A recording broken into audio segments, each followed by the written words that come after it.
Welcome to daily blog. আজকের blog হচ্ছে 36 নম্বর blog, অর্থাৎ 36 নম্বর দিন।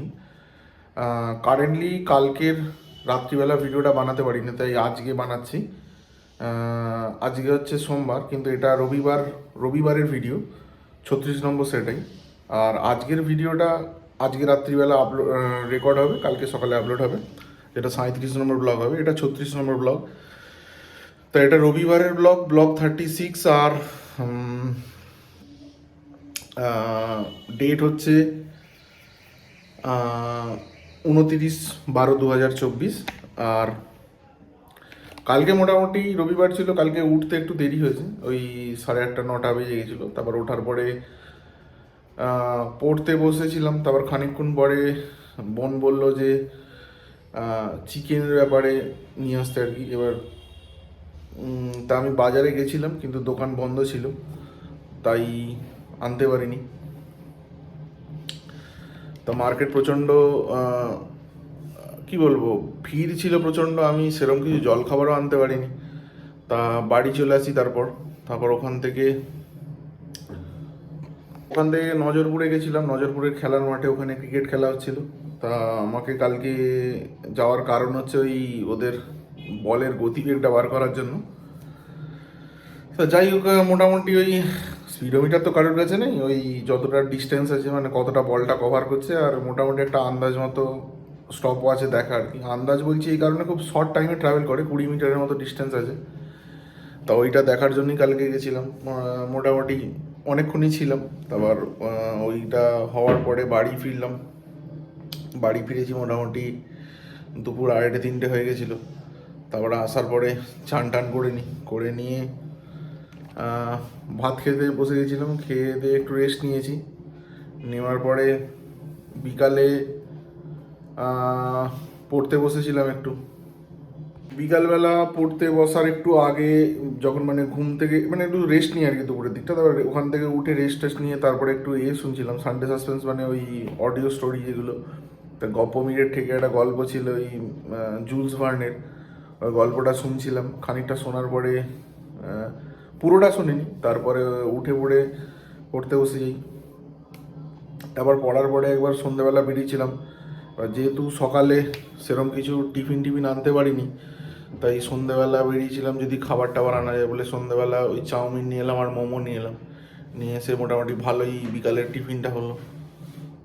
মা তো খেতে পারবে না, এবার আমি আর বোন আর বাবাই খেলাম। খাওয়া দাওয়ার পরে ভাবলাম একটু বেরোবো, কিন্তু ওই পুরো মানে গ্রুপটা তো বেড়াতে গেছে ট্যুরে। তা আমি ছিলাম আর দুজন বন্ধু ছিল। তা ওরা একটু মানে টাইমের প্রবলেম হচ্ছিলো। তা আমি বললাম যে তাহলে ছেড়েই দে আজকে। আমারও পড়াটা সেরকমভাবে হয়নি সকাল থেকে ভালোভাবে, তা আমি ওই জন্য পড়তে বসে গেছিলাম। এবার সন্ধ্যে থেকে মোটামুটি 7টা থেকে 9টা অবধি কন্টিনিউ পড়লাম। পড়ার পরে উঠে একটু ঘোরাঘুরি গান টান শুনছিলাম। শোনার পরে খাওয়া দাওয়া করে নিলাম। 10:30 সাড়ে 10টার সময় খাওয়া দাওয়া করে নিয়েছিলাম। রাত্রিবেলা ওই তরকারি হয়েছিল। খাওয়া দাওয়া করার পরে একটু পড়তে বসেছিলাম, ঠিক আছে, রাত্রিবেলা ওই 11:30 থেকে। তারপরে 11:30 না, 11টা থেকেই বলবো, 11টা থেকে পড়ছিলাম। পড়তে অনেকটাই রাত্রি অবধি পড়ছিলাম। তারপর দেখলাম মানে বাড়ি থেকে বলছিল যে যেহেতু আমার এই স্টাডি রুমটা বাইরে আর কি, ঘরের টোটাল লাগোয়া না, একদম আলাদা, সেই কারণে বলছিল যে মানে ওখানে না থেকে চলে আসি যেন বাড়িতে এসে পড়াশোনা করি। কিন্তু আমি খানিকক্ষণ থাকার পরে একটু ল্যাথার্জি লাগছিল। তারপরে মানে আমার ঘরটা পুরো সেইভাবে সেট করা আছে আর কি পড়াশোনা। এবার এখান থেকে বই খাতাগুলো নিয়ে যাওয়া, তারপর কী কী জিনিসপত্র লাগে সব সেগুলো নিয়ে যাওয়া, ক্যারি করা একটু ঝামেলা হয় বলে আমি এই একটা জায়গাতেই পড়ার সময় বসে মোটামুটি পড়লাম। তারপরে ওই 11:30টার সময় উঠে গেছিলাম। উঠে যাওয়ার পরে আমার খেয়ালই নেই যে গাড়িটা, আমি ভেবেছিলাম সন্ধ্যেবেলা যেমন আড্ডাতে বেরোবো, তারপরে বাইকটা বাইরে রেখেই চলে এসেছি। তারপর যখন 11:30টার সময় উঠেছি, তখন আমার খেয়াল পড়লো যে বাইকটা বাইরে রয়ে গেছে এবং চাবিও লাগানো আছে। আর বাবা বললো, তখন আমি আবার এসে বাইকটা তুলে দিলাম। তুলে দেওয়ার পরে ঘুমাতে গেছি। হট করে রাত্রিবেলা আমার মাথায় ঢুকেছে যে আমার তো অ্যাকচুয়ালি ইডাব্লিউএস অ্যাপ্লাই করা আছে, এনটিপিসি যে পরীক্ষাগুলো হয়। এবার হঠাৎ করে মাথায় এলো যে অ্যাকচুয়ালি ইডাব্লিউএস দুটো হয়, একটা সেন্ট্রালের একটা রাজ্যের। তা রেলের পরীক্ষাগুলোতে যে অ্যাপ্লাই করেছি সবেতে দিইনি, এই এনটিপিসিগুলোতে দিয়েছি, তার সাথে ইডাব্লিউএসটা অ্যাপ্লাই করেছি। কোনটা অ্যাকচুয়ালি স্টেটে না সেন্ট্রালের? যদি সেন্ট্রালের দিই কোনো প্রবলেম নেই, কিন্তু স্টেটের দিলে খুব প্রবলেম। তার কারণ হচ্ছে যদি পজিটিভলি হয়ে যায় সেক্ষেত্রে মানে প্রিলিমিনারিটাই বলছি আমি, যদি হয়ে গেল এবার সেক্ষেত্রে ইডাব্লিউএসের জন্যই হবে। এবার তখন আমাকে ডকুমেন্ট ভেরিফিকেশানে যদি যেতে হয়, ধরো মানে সাকসেসফুলের দিকটাই ধরছি, যদি নেগেটিভ হয় তো কোনো প্রবলেমই নেই, কিছু ঝামেলাই নেই। যদি পজিটিভের দিকটা হয় তখন ডকুমেন্ট ভেরিফিকেশানে যেতে হবে। এবার ডকুমেন্ট ভেরিফিকেশান আমি যখন দেখাবো তখন আমি যে কাগজটা দেখাবো সেটা মানে আমার যেটা মনে হচ্ছে আমি স্টেটই দিয়েছি, কেন স্টেটেরটা ওপরে যাচ্ছে, সেন্ট্রালেরটা পিছনে। এবার আমি সেন্ট্রালেরটা তখন দেখাতে পারবো না, স্টেটেরটা দেখাতে হবে।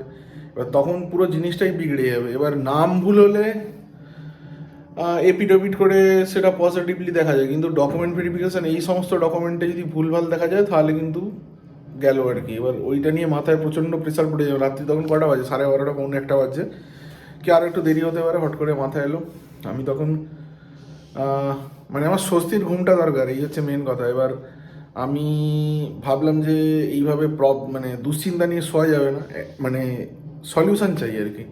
সেই কারণে আমি মাঝরাত্রেই নিচে নামলাম, নেমে সব ডকুমেন্টগুলো দেখলাম। এবার রেলের ওয়েবসাইট খুললাম, খুলে দেখলাম যে অ্যাকচুয়ালি আমি নাম্বারটা কি মেরেছি সেই নাম্বারটা নোট করলাম।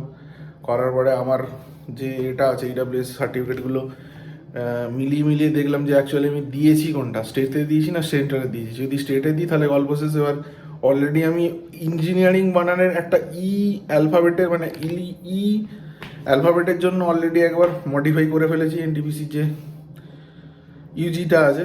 এবার এইটা তো ভুল হলে আমার কিছু রাস্তাই নেই, মানে হয়ে গেল। তা আমি দেখলাম ভালো করে মিলিয়ে 2-3 বার করে মিলিয়েছি, দেখলাম যে না সেন্ট্রালেরই দিয়েছি আমি। সুতরাং ওটা নিয়ে চাপ নেই, কেননা ওটা চাপ হয়ে যাওয়া মানে অ্যাকচুয়ালি পরীক্ষা দিতে যাওয়া মানে বেকার। তার কারণ হচ্ছে যদি আমি ফুল পজিটিভ ধরে নিই তাতেও মানে এলে ইডাব্লিউএসটার জন্যই আসবে।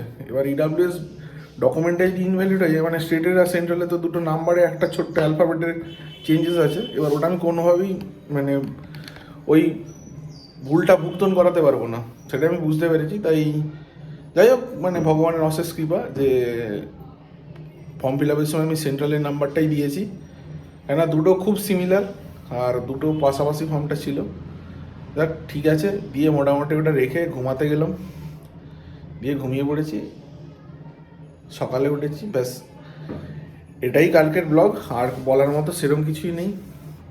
রবিবারটা মোটামুটি কাটলো, রাত্রের দিকটা একটু পড়েছিলাম ভালো, আমি বলবো না, বেশ মানে পড়তে আমার একটু কনসেন্ট্রেশন চলে এসেছিলো। অনেক দিন পরে এটা ফিল করলাম যে এত ফুল ফোকাসভাবে পড়ছিলাম। ওই সন্ধ্যে 7টা থেকে 9টা ওইটা বেশ ভালো ফোকাসলি পড়ছিলাম, মানে রিভার সিস্টেমগুলো ধরেছিলাম। যাই হোক, ভিডিওটা আর কিছু বলবো না, অনেকটাই লং হয়ে গেছে, এখানের মধ্যে এখানেই শেষ করে দিচ্ছি। কালকে আবার একটা নতুন ভিডিও দেখা যায়, কালকে মানে আজকের ভিডিওটাই আসবে, এটা তো কালকের ভিডিও।